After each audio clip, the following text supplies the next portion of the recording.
অতিরিক্ত কৌতূহল নির্বুদ্ধিতার লক্ষণ। সব বিষয়ে কিউরিসিটি রাখতে নেই। সব বিষয়ে কিউরিসিটি রাখলে ব্যক্তিত্বহীন প্রমাণিত হতে হয়। যে যেটা বলতে চায় না সেটা কখনোই তার কাছ থেকে শুনতে নেই।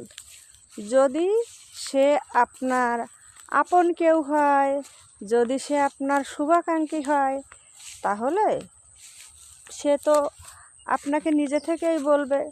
সব থেকে বড় কথা, আপনি যদি তার বিশ্বাসভাজন হন, তাহলে সে কিন্তু তার মনের কথা একেবারে নিজের থেকেই আপনাকে বলবে।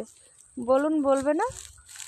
তাই আমরা কেন অকারণে মানুষের কাছে তার কথা শুনতে যাব? কি দরকার? কোনো দরকার আছে? কোনো দরকার নেই। সে যদি কিছু বলতে চায়, জাস্ট সেটুকু শোনাই ভালো। অতিরিক্ত কৌতূহল দেখানো ভালো না। সব বিষয়ে কেন নাক গলাতে হবে? কে কী করলো না করলো সেটা একান্তই তার ব্যক্তিগত ব্যাপার। সমাজের ক্ষেত্রে, আপনার ক্ষেত্রে যতক্ষণ না তা প্রভাব ফেলছে, ততক্ষণ প্লিজ একটু চুপ থাকবেন।